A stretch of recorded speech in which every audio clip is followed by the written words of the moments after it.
देखिए, कक्षा 10वीं की आज की इस वीडियो में हम लोग पढ़ने जा रहे हैं अपना आज का नया टॉपिक, जिसका नाम है कार्बन के अपर रूप।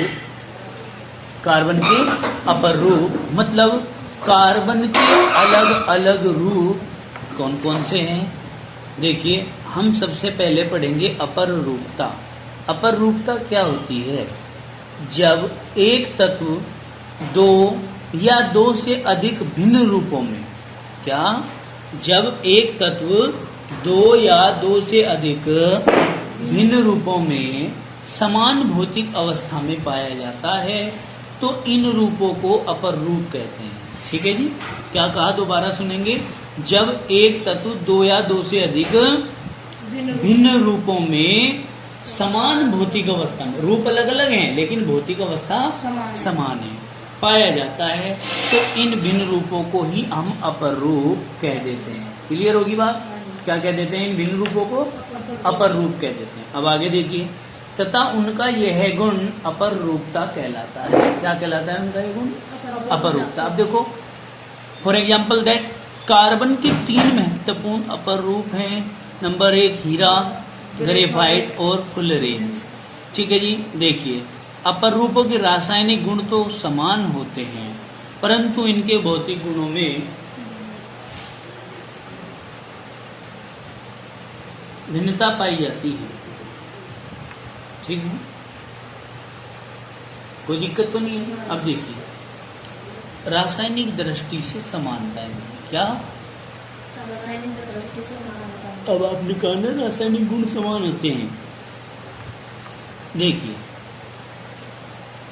यदि इन अपर रूपों की समान मात्रा को वायु में जलाया जाए तो ये समान मात्रा में ही कार्बन डाइऑक्साइड बनाते हैं। तो ये रासायनिक रूप से समानता का परिदृश्य है। ठीक है ना? हमको समझ में आ रहा है कि भाई अगर हमने क्या किया, दो अलग अलग प्रकार के अपर रूप ले लिए और दोनों बराबर मात्रा में ले लिए और दोनों को जला दिया, जलाने के बाद दोनों से प्राप्त होने वाली कार्बन डाइऑक्साइड समान मात्रा में होगी और शेष कुछ नहीं बचता। ठीक है ना? CO2 निकल जाती है, उसके बाद कुछ भी शेष नहीं बचता। अतः इस क्रियात्मक प्रयोग से यह सिद्ध होता है कि अपर रूप रासायनिक दृष्टि से समान है। कैसे हैं? समान है और कार्बन केवल परमाणुओं से बने हैं।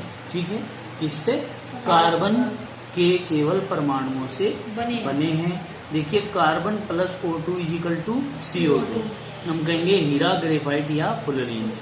हम क्या कहेंगे? देखिए, प्रकृति में कार्बन तत्व अनेक विभिन्न भौतिक गुणों के साथ विविध रूपों में पाया जाता है। क्या कहा? प्रकृति में कार्बन तत्व जो है अनेक विभिन्न भौतिक गुणों के साथ साथ अलग अलग रूपों में पाया जाता है।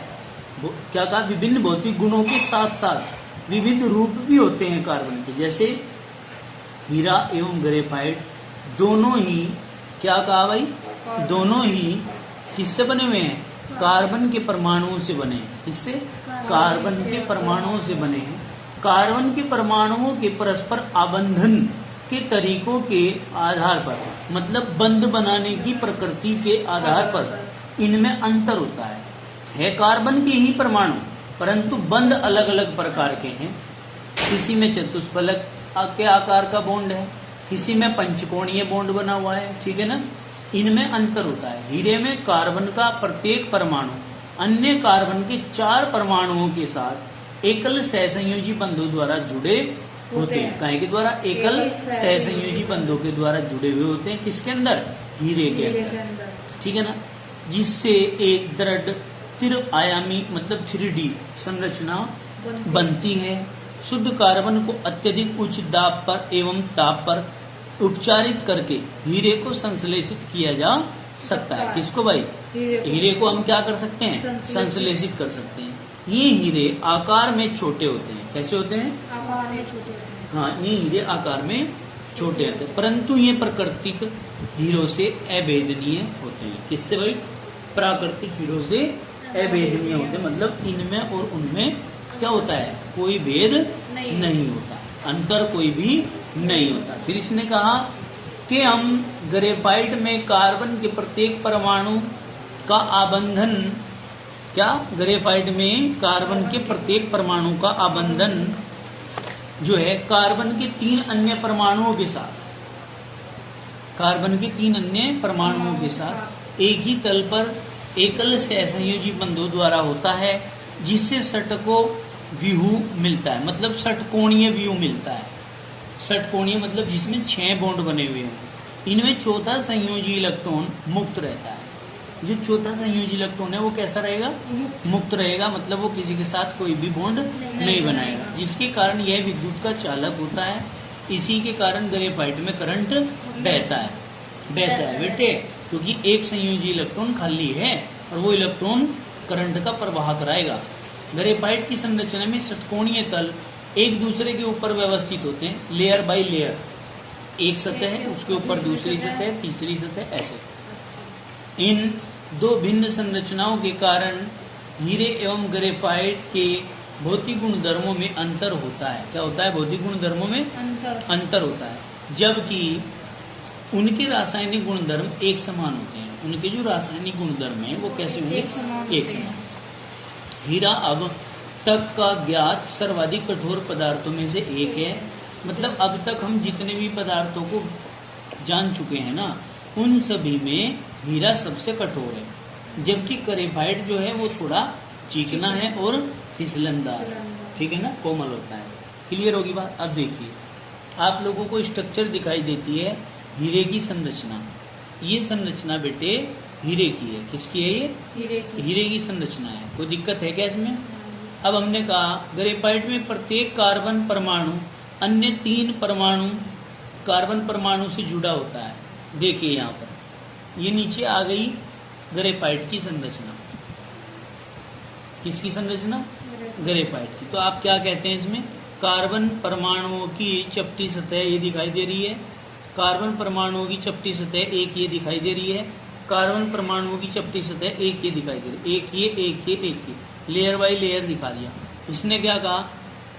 ये जो बीच में बॉन्ड बने हुए हैं, ये बॉन्ड जो बने हुए हैं, ये वाले बॉन्ड, ये दुर्बल वंडरवाल्स बलों द्वारा आपस में जुड़ी कार्बन परमाणुओं की सतह। क्या है? आपस में जुड़ी कार्बन परमाणुओं की सतह है ये। ठीक है, अब हम क्या कहेंगे? ग्रेफाइट की संरचना में कार्बन परमाणुओं की व्याख्या करेंगे हम। समझिए, तो क्या कर रहे हैं? बॉन्ड तो दिखाई दे रहे हैं आपको, इस प्रकार से ये स्ट्रक्चर बनानी है आपने। ठीक है, एक कार्बन है, एक कार्बन इधर इधर इधर 3 बॉन्ड बना रहा है। चौथा बॉन्ड कहाँ है? कार्बन की वैलेंसी तो 4 होती है ना, तो यहाँ पर चौथा इलेक्ट्रॉन बॉन्ड ही नहीं बना रहा, इसलिए वो जो चौथा इलेक्ट्रॉन है वो मुक्त इलेक्ट्रॉन है और उस वो ही करंट का प्रवाह कराता है। ठीक है ना, उसी के कारण क्या होता है? करंट का प्रवाह होता है। बताइए जरा, इतनी बात समझ में आई क्या? कोई दिक्कत तो नहीं है? अब इसे समझिए आप। फुलरीन्स। फुलरीन्स कार्बन अपर रूप का अन्य वर्ग है। क्या? कार्बन के जो अपर रूप हैं उनका अन्य वर्ग है। ग्रेफाइट को अक्रिय गैस की उपस्थिति में विद्युत भट्टी में गर्म करने पर फुलरीन्स बनती है। जब हम उपस्थिति में अक्रिय गैस की उपस्थिति में विद्युत भट्टी के अंदर इसको गर्म करते हैं तो फुलरीन्स बनती है। फुलरीन्स का जो सामान्य सूत्र है, ठीक है नहीं, वो क्या है? Cn है। n की वैल्यू 60 भी हो सकती है, 70 भी हो सकती है, 80 भी हो सकती है, 140 भी हो सकती है। जहाँ n जो है वो एक सम संख्या है। क्या है? n एक सम संख्या। जैसे C60, C70, C80, C140 आदि। ठीक है, सबसे पहले C60 की पहचान की गई। किसकी? कार्बन का जो फुलरीन्स टॉपिक आप पढ़ रहे हो उसमें फुलरीन्स C60 की पहचान सबसे पहले की गई थी, जिसमें कार्बन के परमाणु फुटबॉल के रूप में व्यवस्थित होते हैं। किसके? फुटबॉल के रूप में। चूंकि यह अमेरिकी आर्किटेक्ट बुकमिनिस्टर फुलरीन्स द्वारा डिजाइन किए गए जियोडेसिक गुम्मद के समान लगते हैं। किसके? जियोडेसिक गुम्मद के समान ये लगते हैं। और अमेरिका के एक आर्किटेक्चर थे जिनका नाम था बुकमिनिस्टर फुलरीन्स। उन्हीं के नाम के आधार पर इसका नाम फुलरेंस रखा गया, इसलिए इस अणु को हम फुलरेंस नाम दे देते हैं। ठीक है, अब देखिए ये यहाँ पर फुटबॉल लाइक स्ट्रक्चर आप लोग देख रहे हैं, इसमें परमाणु हैं, ये कार्बन परमाणु हैं और ये इस प्रकार से एक दूसरे के साथ में जुड़े हुए हैं गेंद की फॉर्म में, जैसे फुटबॉल में होते हैं। ठीक है, सब देख रहे हो इस तरीके के। अब देखो इसमें कुछ तो गोलाकार हैं ये वाले, ठीक है, और कुछ आपको डार्क दिखाई दे रहे होंगे, दिख रहे हैं ये डार्क। तो इस तरीके से आप 2 पार्ट में डिवाइड करके इसको बनाना सीखेंगे। किसको? फुलरेंस की स्ट्रक्चर को। क्लियर होगी बात? आगे चलें। अब हम इस टॉपिक को पढ़ने के बाद आगे चलते हैं। फुलरेंस की खोज किसने करी थी? अमेरिका के एक आर्किटेक्चर बुकमिनिस्टर फुलरेंस नामक वैज्ञानिक ने कहां से करी थी? जियोडेसिक गुम्बद के समान स्ट्रक्चर की इसने खोज करी थी, इसीलिए इसका नाम क्या पड़ गया? फुलरेंस पड़ गया। इसमें जो फॉर्मूला होता है वो CN होता है, N की वैल्यू कोई भी पूर्णांक होती है, जैसे C60, 70, 80 या फिर 140। ठीक है, अब देखिए आप लोग हीरे तथा ग्रेफाइट के भौतिक गुणों में अंतर बताइए। तो हम क्या कहेंगे? गुण। देखने में कठोरता, हीरा जो है वो पारदर्शक होता है, देखने में कैसा होता है? पारदर्शक। ग्रेफाइट काला और चमकदार होता है। यदि कठोरता की बात करें तो हीरा अत्यधिक कठोर है और ग्रेफाइट मुलायम होता है, स्पर्श में चिकना होता है। अम्लीय चालकता जो है वो हीरे की बहुत ही कम है और ग्रेफाइट की मध्यम है। ठीक है, मध्यम अम्लीय चालकता। ठीक है, करंट जो अम्ल के अंदर बहने का गुण है वो थोड़ा मध्यम होता है, इसमें बहुत कम होता है। वैद्युत चालकता की बात करें तो हीरे के अंदर तो करंट बहता नहीं है, कुचालक होता है, लेकिन ग्रेफाइट के अंदर बहुत अच्छे तरीके से बहता है, इसलिए ये सुचालक होता है। फिर कहेंगे घनत्व। घनत्व जो है हीरे का 3.510 होता है और ग्रेफाइट का जो है वो 2.250 होता है। ठीक है, अब आगे देखिए शुद्धता। शुद्धता में क्या कहेंगे? शुद्धतम। हीरा क्या होता है? शुद्धतम होता है। ग्रेफाइट में हीरे से कम शुद्धता होती है, यानी कि अगर प्योरिटी की बात करें तो प्योरिटी हीरे में ज्यादा और ग्रेफाइट में हीरे से कम।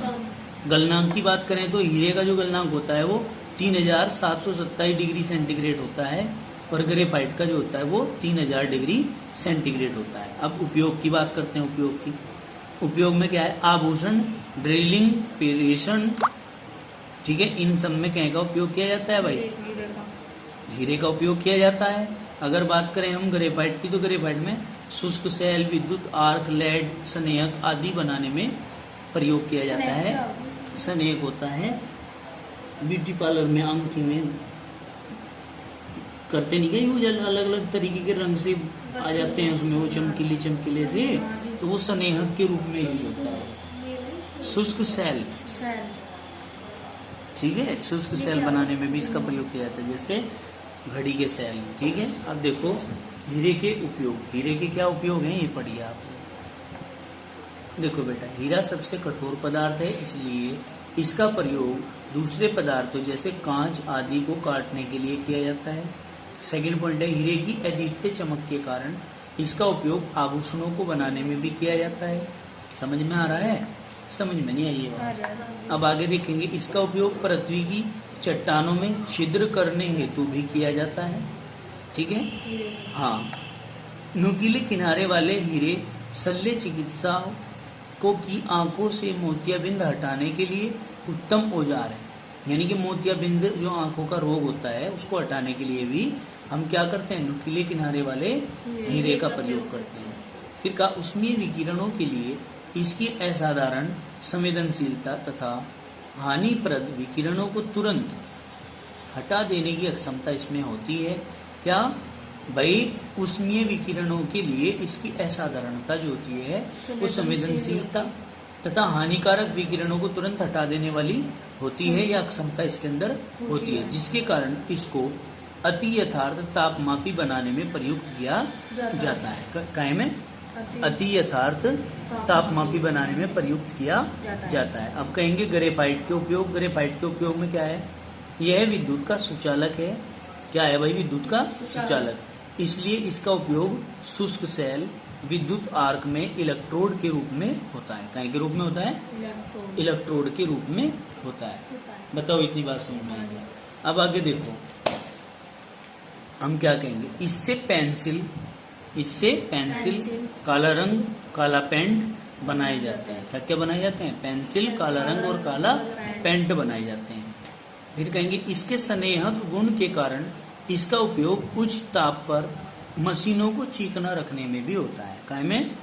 मशीनों को चीकना रखने में भी इसका प्रयोग किया जाता है। अब देखो, इसके उच्च गलनांक के कारण ग्रेफाइट की बनी क्रूसिबल कुछ धातुओं को पिघलाने हेतु उपयोग होती है। समझ में आई बात? क्या भाई?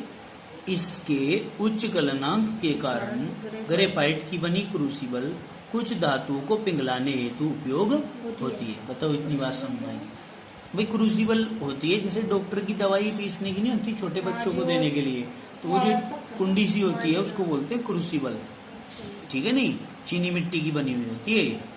कुछ धातुओं को पिघलाने हेतु भी उपयोग की जाती है। बताओ समझ में आई क्या बात? तो आज के लिए इतना ही रहने देंगे, बाकी करेंगे कल। धन्यवाद।